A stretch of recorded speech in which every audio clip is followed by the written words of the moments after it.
Friends, എല്ലാവർക്കും ഹിന്ദി പ്രിസമിലേക്ക് സ്വാഗതം. ഇന്ന് വന്നിരിക്കുന്നത് ഭക്തികാലിൻ്റെ സൂഫി കാവ്യത്തെക്കുറിച്ചിട്ടാണ് നമ്മൾ പഠിച്ചുകൊണ്ടിരിക്കുന്നത്. അതിൻ്റെ ബാക്കി പാഠഭാഗവുമായിട്ടാണ്.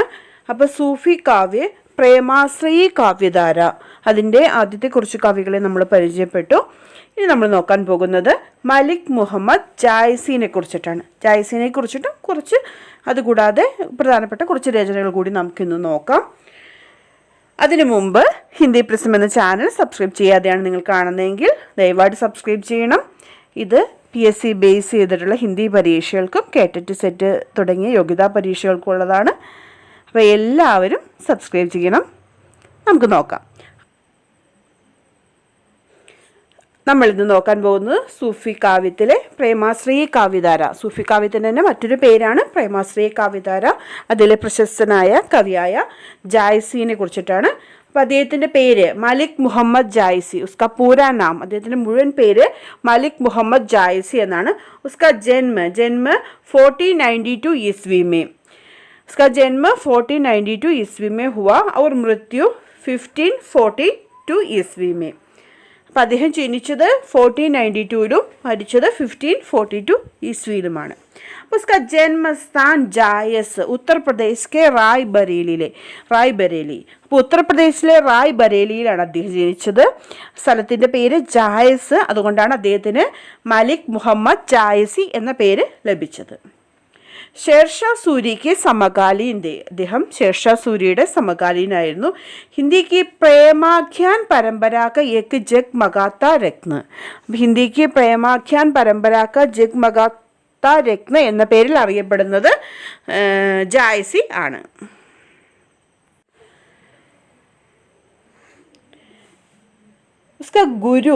उसका गुरु शेख मोहिंदी और सैयद अशरफ ഷെയ്ഖ് ബുർഹാൻ യാ ഗുർഹാൻ. അപ്പോൾ ഈ മൂന്ന് ഗുരുക്കന്മാരുടെ പേര് അദ്ദേഹത്തിൻ്റെ ഗുരുവിൻ്റെ പേരിൽ അറിയപ്പെടുന്നുണ്ട്. സാധാരണയായിട്ട് പരീക്ഷയിൽ കാണുന്നത് സയ്യദ് അഷറഫ് എന്ന പേരാണ്. അതുകൂടാതെ ഇതില്ല, സയ്യദ് അഷറഫ് ഇല്ല എങ്കിൽ നിങ്ങൾ ഷെയ്ഖ് മോഹിന്ദി, അത് ഗ്രിയർസൻ പറയുന്നതനുസരിച്ചാണ് ഷെയ്ഖ് മോഹിന്ദി അദ്ദേഹത്തിൻ്റെ ഗുരുവാണെന്ന് അറിയപ്പെടുന്നത്. ഷെയ്ഖ് ബുർഹാൻ യാ ഗുർഹാൻ, ഈ രണ്ട് പേരും കാണപ്പെടുന്നുണ്ട്. അപ്പോൾ മൂന്നും അദ്ദേഹത്തിൻ്റെ ഗുരുക്കളാണ്. സാധാരണയായി ചോദിക്കാറുള്ള പേര് സയ്യദ് അഷറഫാണ്. അപ്പോൾ മൂന്ന് പേരുകളും നോക്കി വയ്ക്കാം. ഈ പ്രമുഖ രചനായെ പത്മാവത്, അത് മഹാകാവ്യാണ്. അഖരാവട്ട്, ആഖിരി കലാം, ചിത്രലേഖ, കഹരാന, മസ്ലാന. അപ്പോൾ 6 പ്രധാന രചനകളാണ് അദ്ദേഹത്തിൻ്റെ ആയിട്ടുള്ളത്. പത്മാവത്, അഖരാവട്ട്, ആഖിരി കലാം, ചിത്രലേഖ, കഹരാന, മസ്ലാന. രചന സാധാരണ പരീക്ഷകൾക്കൊക്കെ ഇതിനെക്കുറിച്ചിട്ട് ഒരുപാട് ചോദിക്കാറുണ്ട്. പത്മാവതിനെ കുറിച്ചിട്ട് നമുക്ക് നോക്കാം. इस ग्रंथ की रचना 1521 ईस्वी में प्रारंभ होकर 1540 में समाप्त हुई. അപ്പോൾ അത് രചിച്ചത് എന്നാണെന്ന് ചോദിച്ചാൽ അത് 1521 അത് രചിക്കാൻ തുടങ്ങിയത്. 1540 രചന പൂർത്തിയാക്കിയത്. നെക്സ്റ്റ് അധ്യായ യാ ഖണ്ഡ്. അപ്പോൾ പല പേരിലും പലതും അറിയപ്പെടുന്നുണ്ട്. ചില സ്ഥലങ്ങളിൽ അത് അധ്യായം എന്ന് പറയും, ചില സമയങ്ങളിൽ ഖണ്ഡ് എന്ന് പറയും. അതുപോലെ നമ്മൾ അധ്യായത്തെ സമയം എന്ന് ഒരു ഇതിന് പറഞ്ഞിരുന്നു. അത് ഏതാണെന്ന് നോക്കാം. നമ്മൾ പൃഥ്വിരാജ് രാസോ പഠിച്ചപ്പോൾ പറഞ്ഞതാണ് അതിന് അധ്യായം നിങ്ങൾക്ക് പറയുന്ന പേര് സമയം എന്നാണ്. അപ്പോൾ അങ്ങനെയുള്ള പോയിന്റുകളൊന്നും മറന്നു പോകരുത്. അപ്പം ഇതിന് അധ്യായം അല്ലെങ്കിൽ ഖണ്ഡ് ഏത് പേരിൽ അറിയപ്പെടുന്നു. അതിൻ്റെ നമ്പർ, ഇതിനകത്ത് പ്രധാനം നമ്പറാണ്. 57 അധ്യായമാണ് നമ്മുടെ പത്മാവതിൽ ഉള്ളത്. उसका नायक चिदौड़ के राजा रत्नसेन, नायिका सिंहल की राजकुमारी പത്മാവതി ഗന്ധർവ സെൻ की पुत्री है. അപ്പം രത്നസെന്നും പത്മാവതിയുമാണ് നായകനും നായികയും. തോത്ത, ഒരു ഗുരുവിൻ്റെ സ്ഥാനത്ത് അവിടെ ഒരു തോത്ത വരുന്നുണ്ട്. അത് ഹീരാമൻ എന്നാണ് തോത്തയുടെ പേര്. പത്മാവത് ദോഹ ചൗപ്പായി ചന്ദക അധിക പ്രयोग हुआ. Padmaavat may Doha ചൗപ്പായി. അപ്പോൾ കൂടുതലായിട്ട് ഉപയോഗിച്ചിരിക്കുന്നത് ദോഹ ചൗപ്പായി ചന്താണ്. പ്രമുഖ അലങ്കാർ അന്യോക്തി ഔർ സമാസോക്തി. അപ്പോൾ ഇതിൽ ഉപയോഗിച്ചിരിക്കുന്ന പ്രമുഖ അലങ്കാരങ്ങൾ അന്യോക്തിയും സമാസോക്തിയാണ്. आचार्य रामचंद्र शुक्ल ने इसको हिंदी साहित्य का प्रथम बड़ा महाकाव्य कहा है. आचार्य शुक्ल के अनुसार हिंदी साहित्य का प्रथम बड़ा മഹാകാവ്യ. അപ്പോൾ ഇത് നമ്മൾ പറയുമ്പോൾ നമ്മൾ ആ പഴയ കാര്യം ഒന്ന് ഓർത്ത് നോക്കണം. അതായത് പൃഥ്വിരാജ് രാസു പഠിച്ചപ്പോൾ പറഞ്ഞതാണ് ആചാര്യ ശുക്ല के अनुसार हिंदी साहित्य का पहला അല്ലെങ്കിൽ പ്രഥം മഹാകാവ്യ പൃഥ്വിരാജ് രാസു ആണ് നമ്മൾ പഠിച്ചത്. അപ്പോൾ ഇത് രണ്ടും മാറിപ്പോകരുത്. അപ്പോൾ ശുക്ല के अनुसार പ്രഥം മഹാകാവ്യ പൃഥ്വിരാജ് രാസോയും ആചാര്യ രാമചന്ദ്ര ശുക്ല के अनुसार हिंदी का प्रथम ബഡാ മഹാകാവ്യാണ് പത്മാവത്. അപ്പോൾ രണ്ടും മാറിപ്പോകരുത്. പ്രഥം മഹാകാവ്യ പൃഥ്വിരാജ് രാസു, പ്രഥം ബഡ മഹാകാവ്യ നമ്മളുടെ പത്മാവതാണ്. इसकी कथा को दो भागों में बांटा जा सकता है, पूर्वार्ध भाग और उत्तरार्ध भाग.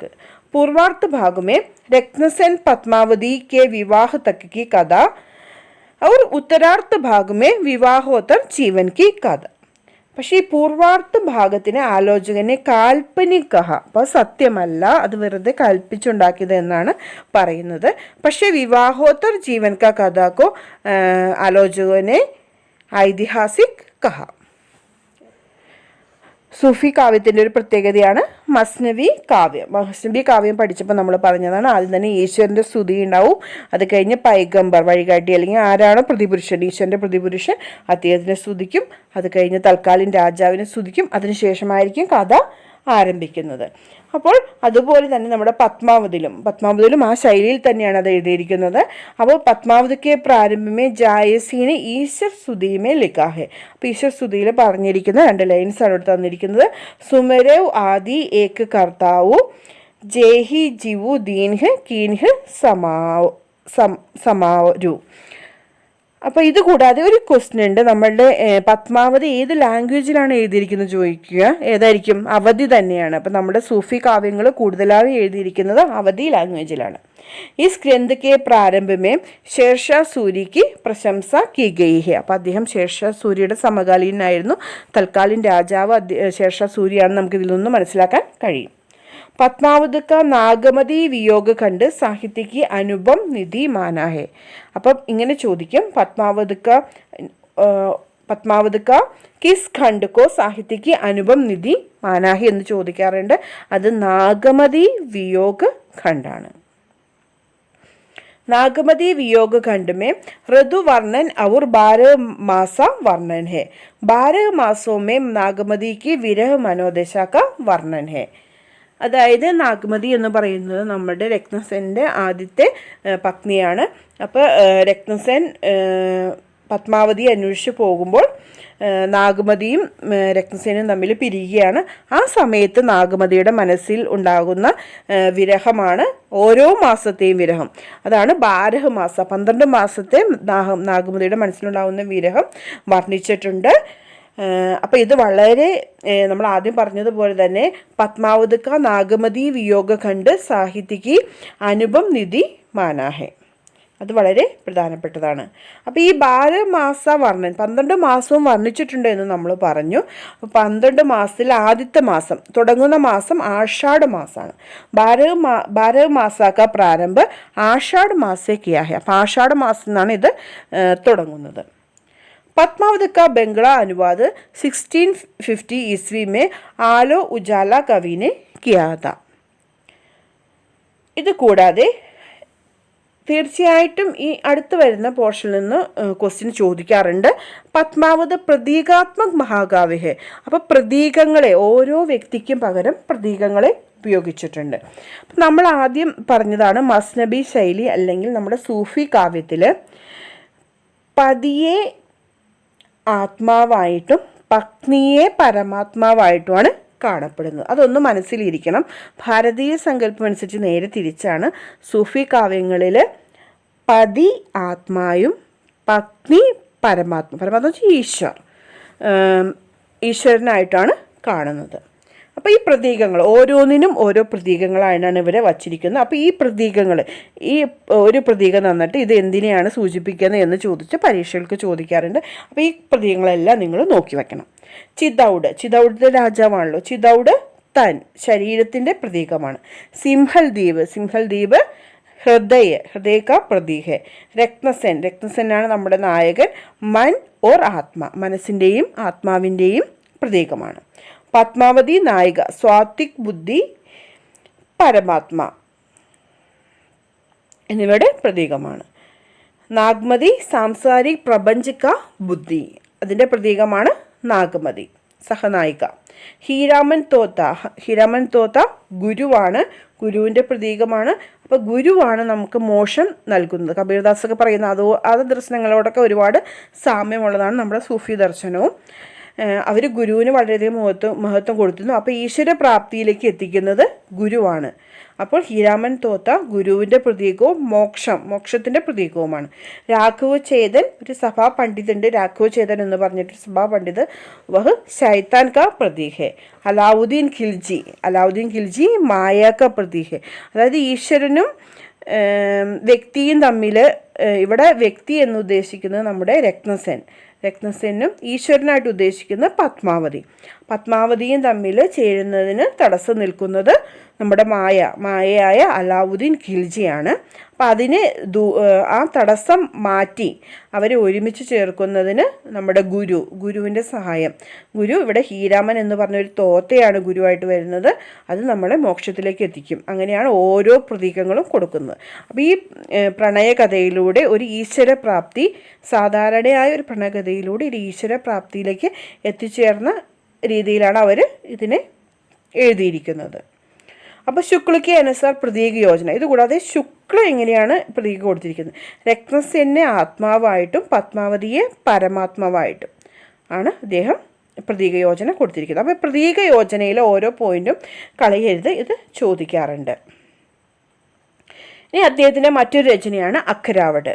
वर्णमाला के प्रत्येक अक्षर को लेकर सूफी के सिद्धांतों का वर्णन किया गया है. അപ്പോൾ സൂഫി സിദ്ധാന്തങ്ങളുടെ വർണ്ണൻ അക്ഷരമാലയുടെ പ്രത്യേക അക്ഷരങ്ങൾ അല്ലെങ്കിൽ അക്ഷരമാല ക്രമത്തിൽ എഴുതിയിരിക്കുന്നതാണ് അഖരാവട്ട്. ഇത് ഇങ്ങനെ തന്നെ ക്വസ്റ്റ്യനായിട്ട് ചോദിച്ചിട്ടുള്ളതാണ്. ചൗപ്പായി ചന്ദ് का अधिक प्रयोग हुआ है. അപ്പോൾ ഈ രചനയിൽ ചൗപ്പായി ചന്ദിൻ്റെ അധികം പ്രയോഗമാണ് ഉള്ളത്. തേർഡ് വൺ ആഖിരി കല ബാബർ കെ ശാസൻ കാൽ മേ ലിഖി. അപ്പോൾ ബാബറിൻ്റെ ശാസൻ കാലിലാണ് ഇത് എഴുതിയത്.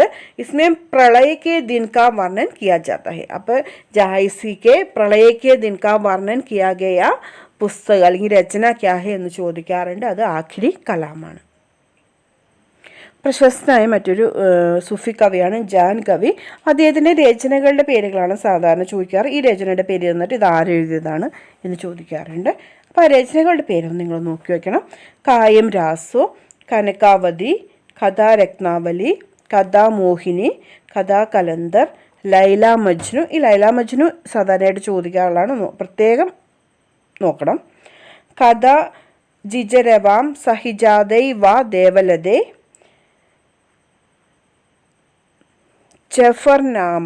ജഫർനാമയും ഇമ്പോർട്ടൻ്റ് ആണ്.